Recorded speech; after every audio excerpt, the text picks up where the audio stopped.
कुपोषण दूर कर मांडिया एवं सुस्थ हेबे सबु शिशु आ माँ। राष्ट्रीय पोषण पक्ष पालित पुरी जिला कणास ब्लॉक महिला शिशु विकास विभाग पक्षर मिशन शक्ति गृह सप्तम राष्ट्रीय पोषण पक्ष पालन कर एप्रिल 8 तारिख 22 तारिख पर्यंत प्रत्येक अंगनवाड़ी केन्द्र में पोषण पक्ष पालन कर मंगलवार प्रथम दिन में सीडीपीओ स्मिता महंती अध्यक्षतार एक पोषण पक्ष कार्यक्रम उद्घाटन कर कार्यक्रम में तहसीलदार हिमांशु शेखर गिरी, डाक्तर विश्वरंजन जेना, सहशिक्षा अधिकारी नारायण प्रधान और एसआई संतोष कुमार उदय सिंह प्रमुख अतिथि भाव जोगदे। मांडिया प्रस्तुत होइथवा पिठा, खीरी, इडली और पोषणयुक्त अन्य खाद्य प्रदर्शनी करा जायतिला। गर्भवती महिला, स्तन्यपान कराउथवा माँ, किशोरी बालिका एवं 6 वर्ष पर्यंत शिशु को लक्ष्य रखी यह प्रस्तुत करा जायछि।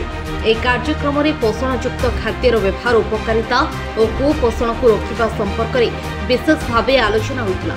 बाड़ी बगीचा मिलुवा सबुज पनीपरिया, शाग, सजना छुई, मांडिया, गहम, डाली, बुट आदि विभिन्न पोषणयुक्त खाद्य आहार संपर्क में सचेतनता सृष्टि करा जायतिला। एही कार्यक्रम में किशोरी बालिका, अंगनवाड़ी कर्मी, क्षेत्र परिदर्शिका प्रमुख उपस्थित रही। पुरी जिला कणासरू मानस पार्थांक रिपोर्ट, अक्षर लाइव।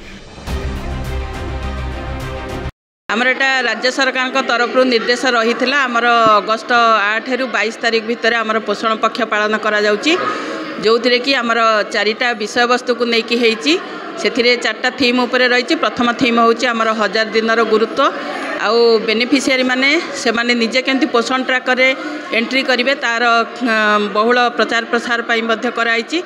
आ गोटे आमर रही सी मैम केमती आम मैनेजमेंट करूँ। आ गोटे रही आमर ओबेसिटी से ही पिला मानकर केमती आमे से पिला मानक दूरे रखिबू एवं एटा आमर आज 285 अंगनवाड़ी सेंटर रे पालन करा जाउची। एही पोषण पक्षरे मांडिया जो अन्यान्य जातीय खाद्य गुड़िक उपर आलोचना कराला एवं से पोषण शक्ति विषय में आलोचना कराला। एठे मुख्य आलोचक माने मुख्य सचेतनता सृष्टि कराला जे माँ माने सुस्थ रहिले सुस्थ संतान आम देश को देवे। पोषण सप्ताह चली ग्रासरूट लेवल रे जो कुपोषण शिशु माने अच्छी केमती पोषण करा जाय परिबो, माँ मानू केमती जो माँ माने जो ताकू केमती पोषण करा जाय परिबो, केमती सुषम खाद्य खाई परिबे एवं बैलेंस डाइट खाई परिबे एवं से माने केमती आपनकर ब्रेस्ट फीडिंग करेंगे। आउ मैडम कहले जो 1000 डेज प्रोग्राम अच्छी ता भितर आमर विभिन्न खाद्यर बैलेंस डाइट ठू आरंभ करी आपनकर ब्रेस्ट फीडिंग ठू आरंभ करी इम्यूनाइज ठू आरंभ करी विटामिन ए जो सॉल्यूशन अच्छी कैल्शियम सॉल्यूशन देखिबा, तार ग्रोथ चार्ट देखिबा एवं तार हाइट देखिबा, एसबू कथा आउ वेट करवा एसबू कथा जो आमर होची VHND प्रति मंगलवार आउ शुक्रवार विलेज हेल्थ न्यूट्रिशन डे से एमानकर आमर जो स्वास्थ्य विभाग एवं WCD डिपार्टमेंट जोटा अंगनवाड़ी केन्द्र मानक दीदी मानकर आशा दीदी मानकर गुरुत्वपूर्ण भूमिका अच्छी से पोषण सप्ताह पे कारण भारत वर्ष रे ओडिशा रे कुपोषण जनित शिशु प्रोब्लेम जोगु माँ भी मरुची आ शिशु भी मरुची आ शिशु तो बहुत परिमाण मरुची।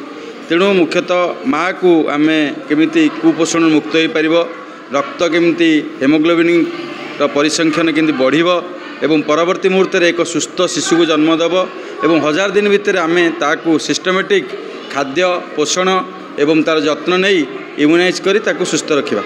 आज पोषण से मैंने सप्तम वार्षिक ये 7 वर्ष ए वर्ष को मिसले 7 वर्ष है पोषण पाखुड़ा प्रोग्राम आम पालन करूँ।